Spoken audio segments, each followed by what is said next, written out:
Saying the Supreme Court put 3 weeks ago what the government considers a sort of roadblock in front of its Rwanda policy. The treaty today with Rwanda is meant to help them batter through that roadblock. But when you read the Supreme Court judgment, it's fairly clear it probably won't, as far as they're concerned, do the trick.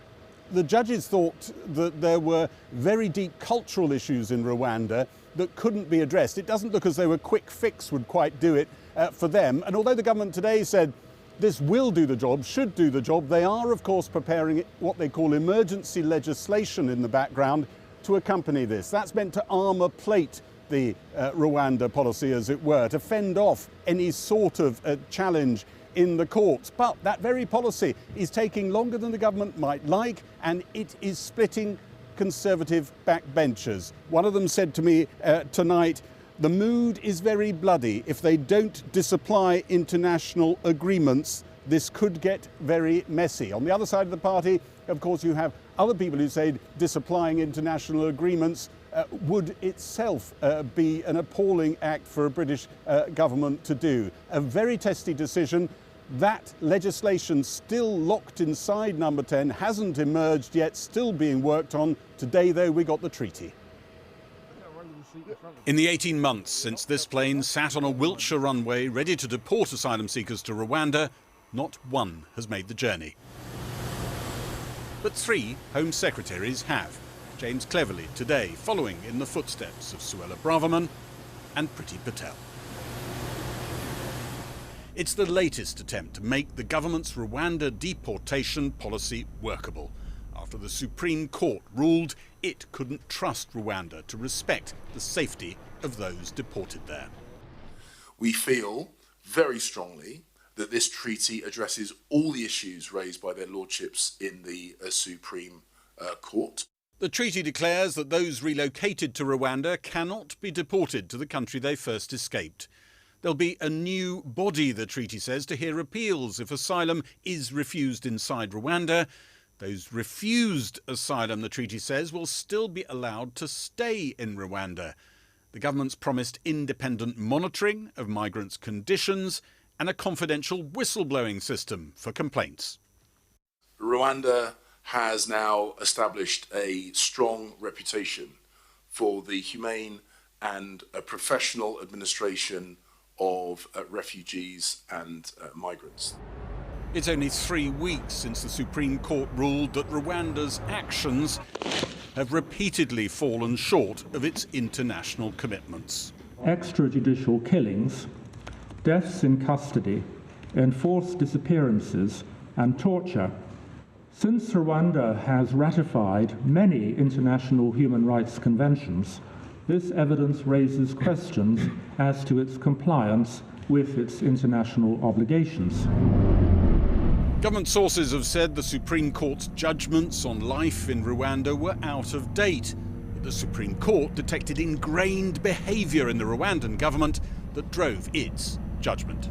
The Supreme Court said that it didn't expect there to be sufficient change in the short term, and who knows how long that is, but this judgment is only 3 weeks ago. Obviously, the evidence is a bit older than that.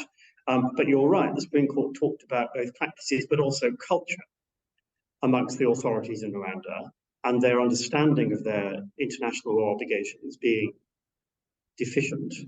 After meeting his 3rd Home Secretary in 20 months, the Rwandan Foreign Minister sounded peeved at the Supreme Court judgment when Rwanda, he said, had been called a moderate state in recent times.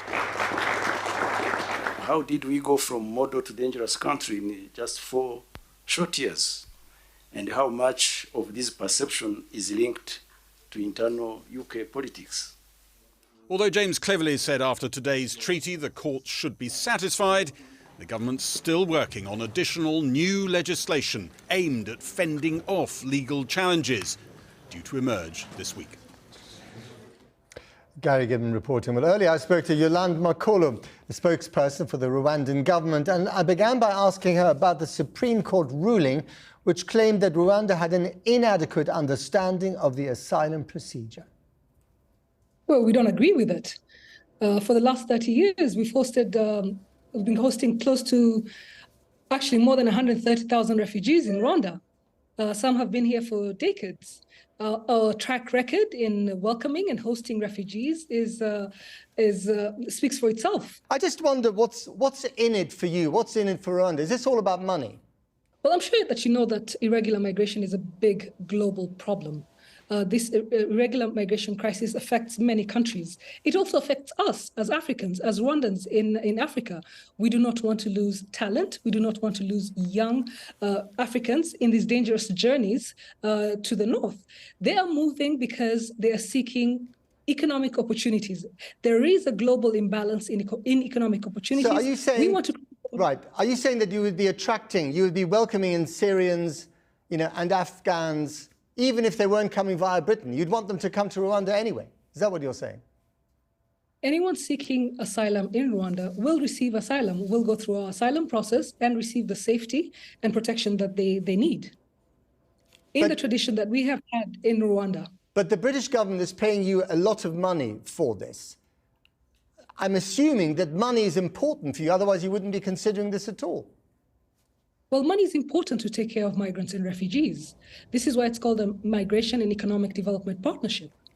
What the UK is doing is also investing in accelerating the economic development in Rwanda so that Rwandans can benefit and those who come to live here with us benefit as well. The Supreme Court says they want to see significant changes to your asylum procedures before they can sign off on all this. What are the significant changes that you're prepared to make? What the Supreme Court said regarding safety in Rwanda was very specific. It was about refoulement, which means sending refugees back to their countries of origin where they're likely to face persecution. We do not do that.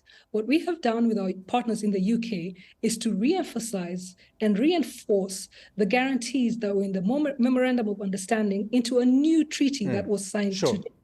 If the Labour Party gets in the next election, if there's a Labour government here, the Labour government says it will not continue with this policy. What are you going to do with all those people who are going to be stuck in Rwanda? Yeah, I'm not going to get into a rhetorical question here. What we're trying to do in Rwanda is to make this partnership work. The partnership, the framework that we signed last year in April, we're doing what we can with our partners in the UK to make it work.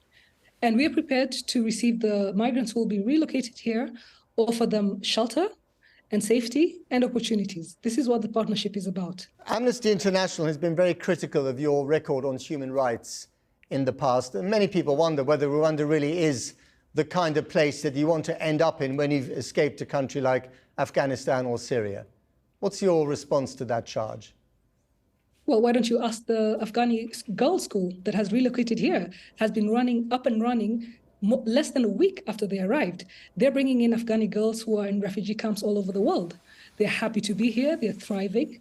Ask the 130,000 refugees who have found shelter here, who have found protection, who have equal opportunity for employment and healthcare, as Rwandans do. But it's not safe for many opposition figures, is it? We know that. It's safe for everyone.